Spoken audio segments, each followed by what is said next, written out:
सांवलापन लड़कियों के लिए अभिशाप है क्या? एक छोटी सी कहानी।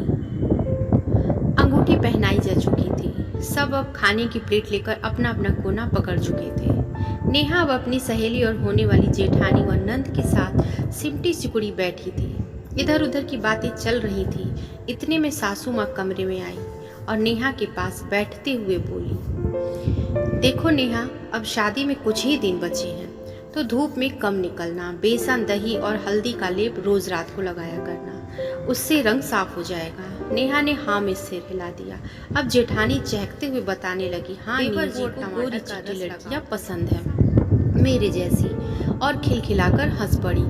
फिर माहौल हल्का हो गया। खैर, धीरे धीरे करके शादी के दिन नजदीक आने लगे। जब तक ससुराल से फोन आता तो घर में रहने, ऑफिस से जल्दी आने व धूप में कम निकलने की हिदायत मिलने लगी।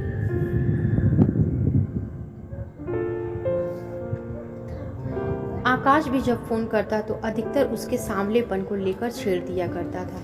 तो कभी सीरियस होकर कहता, नेहा, मुझे तुम्हारे सांवलेपन से कोई शिकायत नहीं है। अगर मम्मी का अरमान है कि बहुएं उनकी मिल्की वाइट हो, अब भाभी तो हैं, तुम थोड़ी आखिर खूबसूरत तो तुम ही दिखोगी। नेहा जवाब देना तो चाहती, मगर मम्मी की हिदायत की वजह से चुप रह जाती। अपनी चिढ़ मम्मी पर निकालती तो मम्मी कहती, अरे इतने बड़े घर में रिश्ता हो रहा है सिर्फ इसलिए कि तू बैंक में नौकरी करने लगी, वरना एक साधारण मास्टर की बेटी की शादी कभी हो पाती क्या वहाँ?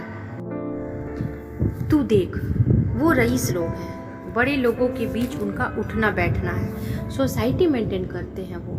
तू किस्मत वाली है कि तेरे ऐसे रंग रूप के बाद भी उन्होंने तुम्हें चुना है। फिर नेहा चुप हो जाती। फिर उसे भी लगता कि मम्मी सच ही तो कह जाएगा, सोचती। लेकिन जैसे जैसे दिन नज़दीक आने लगे, सासू माँ और आकाश का ये प्रेशर बढ़ने लगा। नेहा ये सब इग्नोर करना तो चाहती, मगर कर नहीं पाती।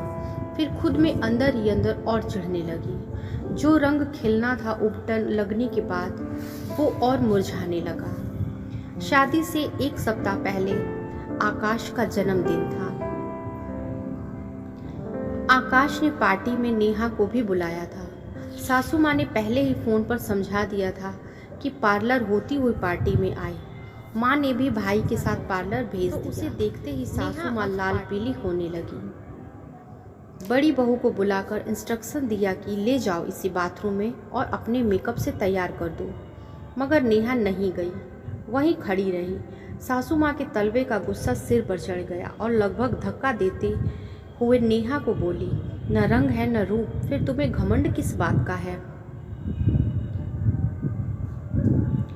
हमने अपने से नीच घर से रिश्ता जोड़कर गलती कर दी। इतने में आकाश भी आ गया।